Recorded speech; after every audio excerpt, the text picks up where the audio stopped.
नमो नमः छात्रों, मैं निधि श्रीवास्तव संस्कृत की इस कक्षा में आपका एक बार फिर से स्वागत करती हूँ। छात्रों, आज जिस अध्याय के बारे में हम पढ़ रहे हैं उसके बारे में पूर्व कक्षाओं में मैंने उसका 4 भाग आपको पढ़ा दिया है कि यह अध्याय लड़की के बिना घर सूना है इस भाग पे आधारित है। जैसा कि पूर्व स्टोरी में बताया गया कि एक लड़की है, अपने पिता के घर में आती है और वहां उसका खूब जोर शोर से स्वागत होता है। सभी लोग खुश हैं, परंतु उसकी भाभी खुश नहीं है और वह अपनी भाभी से पूछती है तो उसकी भाभी उसको टाल जाती है।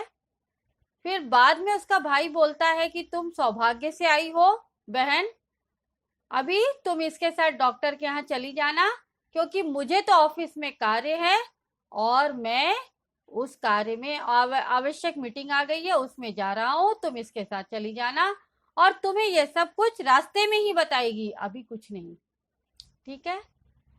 तो रास्ते में जब वो जाते हैं दोनों भाभी और ननन, तो दोनों में बातचीत होती है। भाभी उसको सब कुछ बताती है कि मैं डॉक्टर के पास लिंग टेस्ट के लिए जा रही हूँ, यानी जेंडर टेस्ट के लिए जा रही हूँ कि लड़का है कि लड़की मेरे गर्भ के अंदर में, इस बात की भाई तुम्हारे परीक्षा चाहते हैं, ठीक है। और छात्रों, वो ये चाहते हैं कि अगर उसमें लड़की है तो उसको पातेयम यानी गिरा दो, उसको मार डालो। तो उसकी बहन जो थी वो बहुत गुस्सा होती है और वो चिढ़ जाती है और वो बोलती है चलो घर वापस, मैं ऐसा कभी नहीं होने दूंगी, मैं अपने भाई को घर आने पर समझाऊंगी, ठीक है। और उसका भाई जब घर आता है तो वो उसको समझाने को भी तैयार होती है। तो चलिए आगे का भाग सुनने के लिए हम इस स्टोरी के आगे के भाग में जाते हैं। तो आइए देखते हैं छात्रों, क्लास 8 संस्कृत षष्ठा पाठा गृहम शून्यम सुताम बिना का पंचमा भागा। प्रस्तुत पाठ में पाठ परिचय, हिंदी भाषा में अर्थ, शब्दार्थ और प्रश्नोत्तर पर प्रकाश डाला गया है। यह गद्यांश शालिनी से लेकर वृथा तक में है। तो देखिए छात्रों, शालिनी क्या कह रही है उसको सुनते हैं। शालिनी, भ्राता त्वं किम ज्ञातुमिच्छसि, तस्याः कुक्षी पुत्रः अस्ति पुत्री वा, किमर्थम षण्मासान्तरं सर्वं स्पष्टं भविष्यति, समयात् पूर्वं किमर्थम अयम आयासः। शालिनी ने उसको बहुत जोर से डांटते हुए उसको क्या कहा, देखिए छात्रों।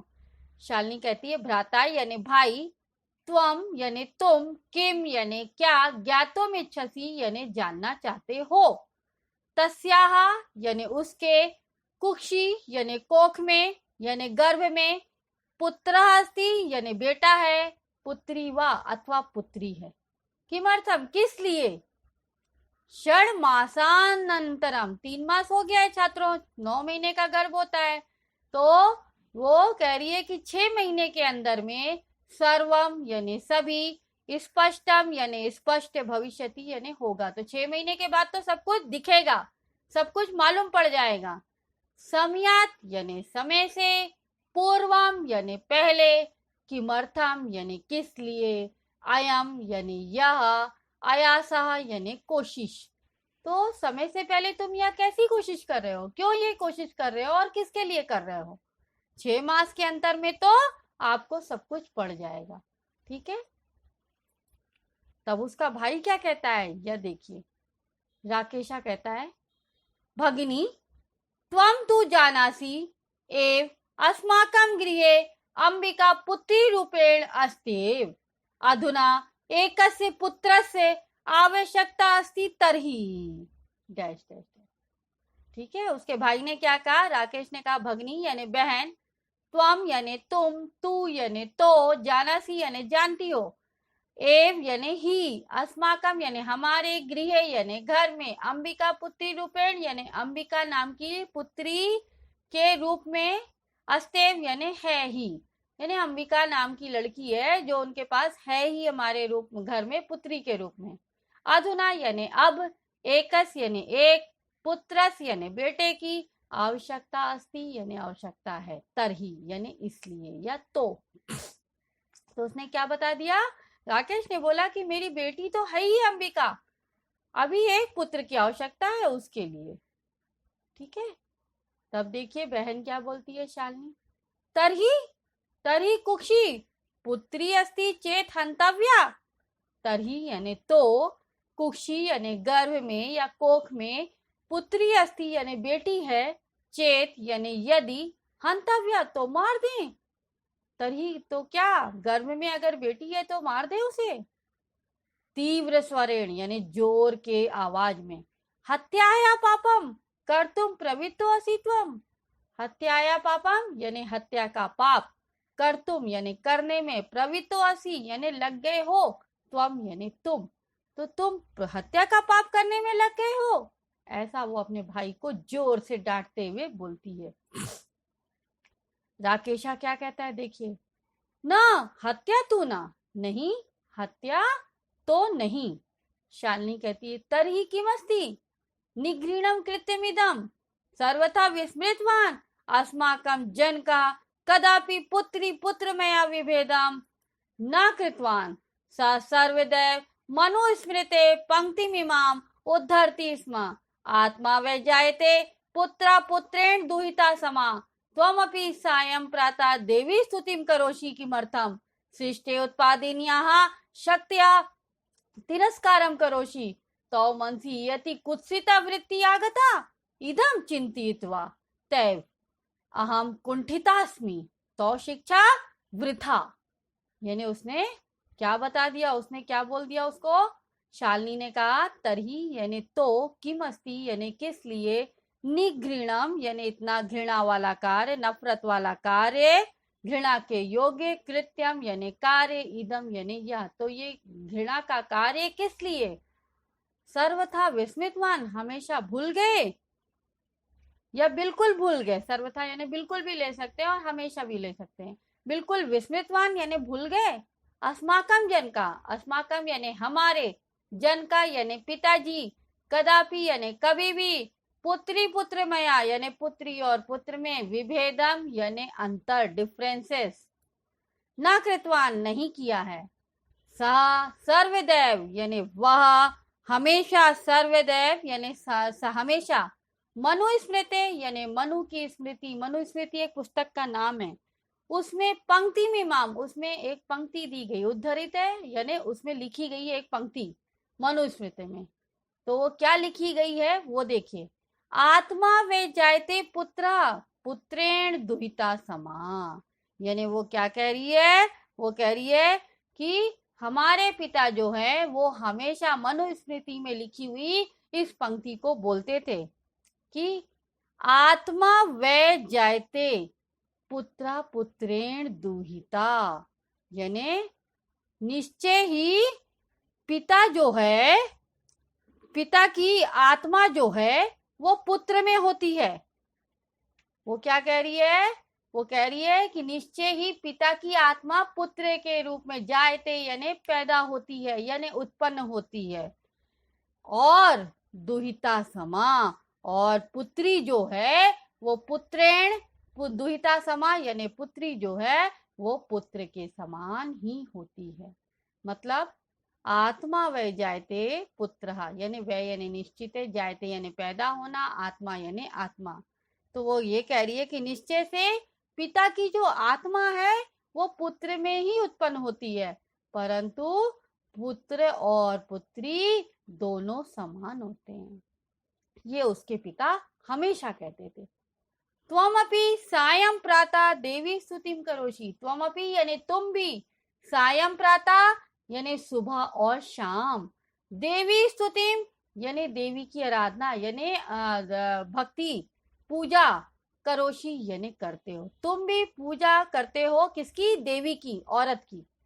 किमर्थम किस लिए, सृष्टि उत्पादिन्याः शक्त्या तिरस्कारम करोषि, तो किस लिए, सृष्टि यानी सृष्टि की, उत्पादिन्या यानी उत्पादन, शक्ति यानी शक्ति का, तिरस्कारम यानी तिरस्कार, अवहेलना, करोषि यानी करते हो। तो फिर किस लिए सृष्टि के उत्पादन शक्ति का तिरस्कार करते हो, जब तुम देवी स्तुति करते हो तो मनसी तुम्हारे मन में, इयति यानी इतनी, कुत्सिता यानी बुरी, वृत्ति यानी आदत या प्रवृत्ति यानी तुम्हारे मन में इतनी गलत प्रवृत्ति आदत आगता यानी आ गई, तो तुम्हारे मन में इतनी बुरी बात कहाँ से आ गई। इदम यानी यह, चिंतित्व यानी यह सोचकर, अहम यानी मैं, कुंठितास्मि यानी सोच में पड़ गई या चिंतित हो गई, तो यह सोचकर मैं कुंठित हो गई। तो शिक्षा तुम्हारी शिक्षा तीरथ वृथा यानी व्यर्थ है, यानी तुमने इतनी पढ़ाई लिखाई की है वो क्या है, व्यर्थ है। क्यों? क्योंकि तुम भ्रूण हत्या करने जा रहे हो, कोख में पल रहे बच्चे को मारने जा रहे हो। ठीक है छात्रों, समझ में आया यहाँ तक कि आपको? तो अब आगे देखिए शब्दार्थ। ज्ञातुम यानी जानना, किमर्थम यानी किस लिए, उत्पादिन्याः यानी उत्पादन करने वाली, शक्त्या यानी शक्ति, निगृणम यानी घृणा के योग, वृथा यानी बेकार, समा यानी समान होती है। तो छात्रों आपको गद्यांश अच्छी तरह समझ में आया हो तो आप हमारे इस गद्यांश पर आधारित प्रश्नोत्तर को दीजिए।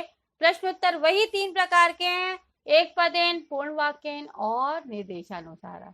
तो आइए देखिए छात्रों, एक पदेन उत्तर। पहला, अस्माकं गृहे का पुत्री रूपेण अस्ति, यानी हमारे घर में पुत्री के रूप में कौन रह रहा है, अंबिका। उसका नाम क्या था, अंबिका। ना दूसरा क्वेश्चन देखिए, राकेश मनसी कह वृत्ति आगिता, यानी राकेश के मन में कैसी वो आ गई थी, सोच आ गई थी, कुत्सिता यानी बुरी बुरी सोच आ गई थी। नौ सेकंड, पूर्ण वाक्यन उत्तर। मनुस्मृते पंक्ति मीमाम कह उद्धरती स्म, यानी आप पूर्ण वाक्यन में देना है तो आपको पूरा पूरा आंसर देना है। मनुस्मृते पंक्ति मीमाम आत्मा वै जायते पुत्र पुत्रेण दुहिता समा, यानी मनु की स्मृति में आपको ये पंक्ति दी गई है। Now question number 3, निर्देशानुसारम उत्तरत्। अनुच्छेदे दुहिता पद से पुरलिंगे किम पदम आगतम, यानी अनुच्छेद में दुहिता, दुहिता का मतलब होता है पुत्री, इस पद के पुरलिंग रूप कौन सा आया है, यानी पुरलिंग का शब्द कौन सा आया है, तो क्या आया है, पुत्रः। तो इसलिए आंसर क्या हुआ, पुत्रः इति पदम। तो छात्रों आपको ये समझ में आ गया यहाँ तक। तो आज छात्रों आपने आगे की कहानी पढ़ी जिसमें कि आपको भाई बहन जो है वो भाई को डांट रही है कि तुम भ्रूण हत्या का पाप करने में लग गए हो, तुम्हारे मन में इतनी बुरी बात कहाँ से आ गई, हमारे पिता ने तो कभी भी भाई और बहन में अंतर नहीं किया, बेटा और बेटी में अंतर नहीं किया, और उन्होंने हमेशा मनुस्मृति की लिखी हुई पंक्ति को ही गाया है, तो तुम्हारी शिक्षा तो व्यर्थ हो गई। तो छात्रों आपको ये गद्यांश समझ में आ गया होगा। अगर आपको इसमें कोई डाउट है तो आप हमारे एक्स को लाइक करके क्वेरी में जाकर अपना डाउट पूछ सकते हैं, मैं आपका जल्द से जल्द जवाब दूंगी। तब तक के लिए धन्यवाद। नमो नमः छात्रों।